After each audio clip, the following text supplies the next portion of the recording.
Hello दोस्तों, आज हम IBPS PO फर्स्ट शिफ्ट की बात करेंगे और उसकी एनालिसिस करेंगे कि कैसा पेपर आया है।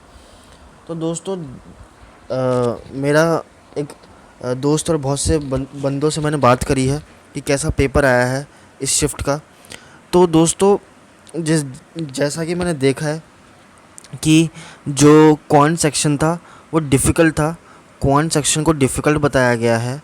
Quant was difficult. ठीक है दोस्तों, डिफ़िकल्ट बताया गया है, या आप मॉडरेट भी बोल सकते हो, जिसकी तैयारी है पर इजी नहीं आया था। ठीक है दोस्तों, और English was easy. English easy आया था पेपर।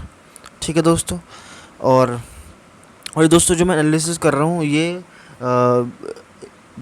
अच्छे से मैंने पूछा है और बहुत से सोर्सेज को देखते हुए, और जो मेरे साथ का केस लोग हैं जिन्होंने एग्ज़ाम देकर आए उनसे मैंने बात करी है स्पेशली, उसके बाद ये एनालिसिस कर रहा हूँ। तो इंग्लिश का पेपर आसान था। आरसी में से 7 क्वेश्चन थे। आरसी 7 क्वेश्चन थे, और पैरा जंबल आया था इंग्लिश में, पैरा जंबल, और फिलर्स आए थे, फिलर्स। ठीक है दोस्तों, रीअरेंजमेंट आया था, रीअरेंजमेंट। तो ये इंग्लिश हो गया। इंग्लिश का पेपर इजी था। ठीक है दोस्तों, और जो रीजनिंग रीजनिंग थी, रीजनिंग की बात कर लेते हैं दोस्तों। रीजनिंग कैसे आई थी?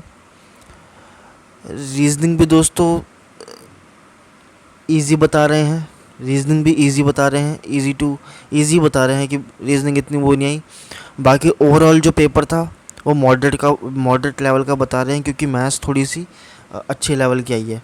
ठीक है दोस्तों, तो अब हम बात कर लेते हैं कैसे कैसे क्वेश्चन पूछे गए हैं रीजनिंग सेक्शन में। रीजनिंग सेक्शन में कैसे कैसे क्वेश्चन पूछे गए हैं, इसके बारे में हम बात कर लेते हैं, रीजनिंग के बारे में। तो रीजनिंग में दोस्तों इनइक्वालिटी के 5 क्वेश्चन हैं। इनइक्वालिटी के 5 क्वेश्चन हैं। ठीक है दोस्तों, कोडिंग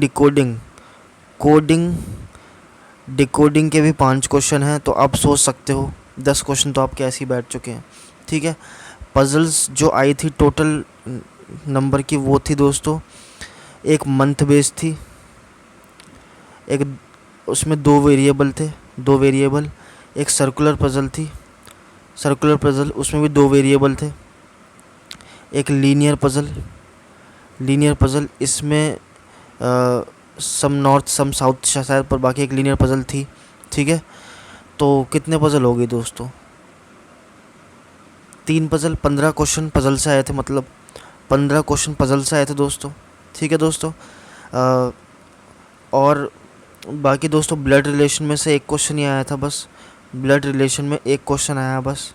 ठीक है, और सिलॉजिज्म देखने को मिला है, मतलब पेपर रीजनिंग का तो बच्चों के हिसाब का है टोटली। सिलॉजिज्म पूछ लिया, इनइक्वालिटी पूछ लिया, कोडिंग डिकोडिंग पूछ लिया, अब क्या चाहिए?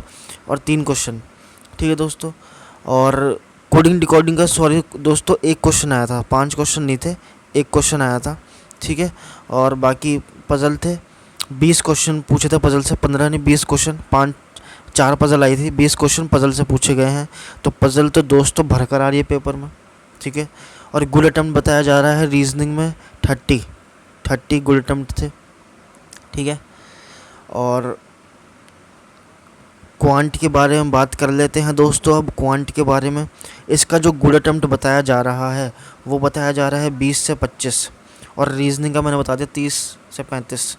ठीक है, तो क्वांट में जो आया था DI के 10 क्वेश्चन थे, DI के 10 क्वेश्चन थे। ठीक है, और ट्रिकी थी DI को ट्रिकी बता रहे हैं, ट्रिकी DI आई है आपके पेपर में। ठीक है, बाकी अप्रॉक्सीमेशन के 5 क्वेश्चन आए हैं, अप्रॉक्सीमेशन के 5 क्वेश्चन, सिंप्लीफिकेशन के 5 क्वेश्चन, सिंप्लीफिकेशन के 5 क्वेश्चन आए हैं। ठीक है, और जो इंटरफेस की बात कर रहे थे दोस्तों, इंटरफेस की जो बात कर रहे थे, तो इंटरफेस RRB PO जैसे यूज़ नहीं हुआ है, सेम ओल्ड वाला इंटरफेस है, तो उसमें कोई दिक्कत नहीं करिए, जो 2019 में यूज़ हुआ था। ठीक है, उसकी टेंशन नहीं है। तो ये दोस्तों फर्स्ट शिफ्ट की एनालिसिस थी। सेकंड शिफ्ट के एनालिसिस में मिलते हैं। All the best.